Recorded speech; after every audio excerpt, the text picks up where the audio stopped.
ഇന്നിപ്പോൾ ശനിയാഴ്ചയായിട്ട് മക്കളൊക്കെ വീട്ടിലുണ്ട്. അപ്പോൾ രാവിലത്തേന് ചോറ് വെക്കണം, അതുപോലെ മീൻ കറി, മീൻ ഫ്രൈ ഒക്കെ ഉണ്ടാക്കണം കേട്ടോ. അപ്പോൾ അവരൊക്കെ വീട്ടിലുള്ളപ്പോൾ എന്തായാലും സ്പെഷ്യലായിട്ട് മീൻ ഫ്രൈയും കാര്യങ്ങളും ഒക്കെ ഉണ്ടാക്കി കൊടുക്കണം. അവർക്കത് ഒരുപാട് ഇഷ്ടമൊന്നുമില്ല, ആകപ്പാടെ ഈ ഒരു ശനി ഞായറുമാണ് അതൊക്കെ കഴിക്കുന്നത് കേട്ടോ. അപ്പോൾ ഞാൻ അരി അടുപ്പിലിട്ടിട്ട് അത് കഴിഞ്ഞിട്ട് ഞങ്ങളുടെ ആയർ ജാക്കിന് ഞാൻ ചക്ക അടത്തിട്ടുണ്ടായിരുന്നില്ലേ, അതിൻ്റെ ഒരു കഷ്ണം ഞാൻ ഫ്രിഡ്ജിൽ വെച്ചിട്ടുണ്ടായിരുന്നു കേട്ടോ. അപ്പോൾ ഞാനതൊന്ന് കഴിക്കാൻ കരുതി. നിങ്ങൾ വിചാരിക്കും രാവിലെ എണീറ്റ് ഉടനെ ചക്ക കഴിക്കുകയാണെന്ന് കേട്ടോ. ചക്ക രാവിലെ അല്ല, ഇതിപ്പോൾ ബ്രേക്ക്ഫാസ്റ്റ് ഒക്കെ കഴിഞ്ഞിട്ടാണ് ഞാൻ അരി ഇടാനൊക്കെ വന്നിട്ടുണ്ടായിരുന്നത് കേട്ടോ. അപ്പോൾ വേസ്റ്റൊക്കെ എടുത്തിട്ട് ഒരു കവറിലാക്കി വെക്കുകയാണ്. അത് കോഴിക്കുട്ടന്മാർക്ക് കൊടുത്താൽ അവരെന്ത് കൊടുത്താലും കഴിച്ചോളും കേട്ടോ. പിന്നെ ഫ്രിഡ്ജിലുണ്ടായിരുന്ന മീൻ എടുത്തിട്ട് വന്നു, നല്ല അടിപൊളി കാരൽ മീനായിരുന്നു കേട്ടോ. നിങ്ങളുടെ അവിടെയൊക്കെ എന്താ മീൻ പറയുന്നതെന്ന് അറിയില്ല, പക്ഷേ നല്ല ഇതിന് പരവ കാരലെന്നാണ് പറയുന്നത്. കാരണം പരവ മീൻ പോലെ നല്ല വലിയ മീനാണ്, അത് കാരലുമാണ്, അതുകൊണ്ടായിരിക്കാം പരവ കാരലെന്ന് പറയുന്നത്. നല്ല ടേസ്റ്റാണ് കേട്ടോ. പക്ഷേ അധികം നേരിട്ട് വേവിക്കാനൊന്നും പാടില്ല. അതിൻ്റെ കൂട്ടത്തിൽ കുറച്ച് കൊഞ്ച് ഉണ്ടായിരുന്നു, അതിനെ ഞാൻ എടുത്ത് വൃത്തിയാക്കി വെച്ചു കേട്ടോ. മക്കൾക്ക് കൊഞ്ച് ഫ്രൈ ആണ് ഇഷ്ടം. അങ്ങനെ അതിന് മസാല ഇട്ട് വെക്കണം. നമ്മൾ നോർമൽ മസാലയൊക്കെ തന്നെയാണ് ഇട്ട് വെച്ചത്. അതിലോട്ട് കുറച്ച് കറിവേപ്പിലൊക്കെ ഇടാനുണ്ടായിരുന്നു, പക്ഷേ അതൊന്നും ഞാൻ കറിവേപ്പില എടുക്കാൻ പോകണ്ടല്ലോ എന്ന് എഴുതിയിട്ട് പോകാൻ മടിച്ചിട്ടാണ്. അത് കഴിഞ്ഞിട്ട് മീൻകറി വെക്കുകയാണ്. മീൻകറി നോർമൽ മീൻകറി തന്നെയാണ് വെക്കുന്നത്. ഞങ്ങളവിടെയൊക്കെ വെക്കുന്ന ആ ഒരു ടൈപ്പ്. തേങ്ങയും മുളക് പൊടി, മഞ്ഞൾപ്പൊടി, 2 ചെറിയ ഉള്ളി ഇട്ട് കൊടുത്തു, കുറച്ച് പുളി, പിന്നെ ഞാൻ തക്കാളി ഇടുന്നുണ്ട് കേട്ടോ.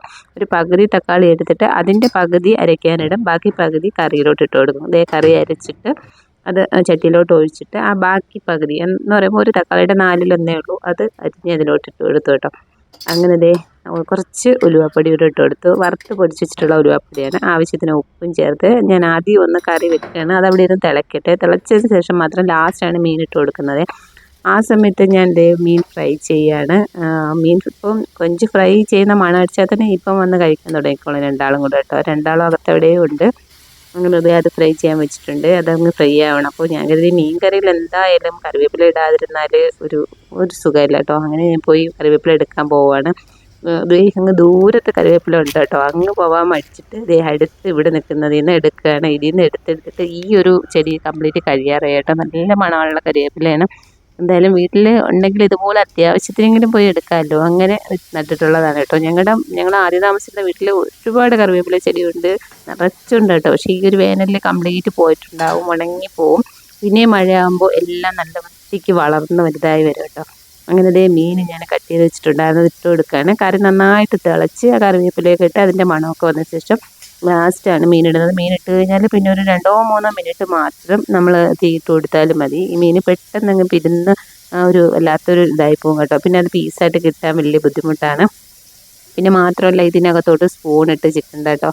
സ്പൂണിട്ട് കഴിഞ്ഞാൽ മീൻ പൊടിഞ്ഞു പോകും. അപ്പോൾ അതിന് പകരം ഇടയ്ക്ക് കറി ഒന്ന് തിളച്ചതിന് ശേഷം ജസ്റ്റ് ഒന്ന് ചുറ്റിച്ചു കൊടുക്കുകയാണ് ചെയ്യുന്നത്. അപ്പോൾ ഞാൻ ഈ കൊഞ്ചൊന്ന് ഫ്രൈ ആയതിനെ ഒന്ന് തിരിച്ചിട്ട് കൊടുക്കുകയാണ്. തിരിച്ചിട്ട് കൊടുത്തിട്ട് പിന്നെ ഒന്ന് ചിക്കിയൊക്കെ ഇട്ട് എടുക്കാറുണ്ട്. ഒരുപാട് അങ്ങ് ഓയിലൊന്നും ഒഴിച്ച് ചെയ്യാറില്ല കേട്ടോ. ആവശ്യത്തിന് മാത്രം ഓയിൽ ഒഴിച്ചിട്ട് അതാണ് ആ ഒരു ഫ്രൈ പാനിൽ ചെയ്യുന്നത്. അപ്പോൾ കറി തിളച്ച് തുടങ്ങിയപ്പോൾ ഇതുപോലെ ഒന്ന് ചുറ്റിച്ച് കൊടുക്കണം കേട്ടോ. 1-2 പ്രാവശ്യം. ഇനി ഒരു മിനിറ്റോ 2 മിനിറ്റോ കഴിഞ്ഞിട്ട് ഒന്നും കൂടെ ചുറ്റിച്ച് കൊടുത്താൽ കറി ഓക്കെ ആയി. ഇനി തീ അങ്ങ് ഓഫ് ചെയ്യാം. മീനപ്പം തന്നെ അങ്ങ് വെന്തിട്ടുണ്ടാവും, അത് മതി, ഒരുപാടൊന്നും വേണ്ട. പക്ഷേ അതിൻ്റെ ടേസ്റ്റ് നോക്കുമ്പോൾ സൂപ്പർ ടേസ്റ്റാണ് കേട്ടോ. ഈ ഒരു കറിയുടെ അല്ല, ഈ ഒരു മീനിൻ്റെ ആ ഒരു ടേസ്റ്റ് ഇറങ്ങുമ്പോൾ മീൻ കറിക്ക് വല്ലാത്തൊരു ടേസ്റ്റാണ് കേട്ടോ. അങ്ങനെ ചോറുണ്ടാക്കലും കറി ഉണ്ടാക്കലും ഒക്കെ കഴിഞ്ഞപ്പോൾ നല്ലൊരു ലൈം ജ്യൂസൊക്കെ ഉണ്ടാക്കിയിട്ട് ഞാനൊന്ന് റെസ്റ്റ് എടുക്കാൻ പോവുകയാണെ. അവിടെ ഒരു ലൈം ജ്യൂസും കുടിക്കാം, കൂടെ എൻ്റെ മൊബൈലും കയ്യിലുണ്ട്.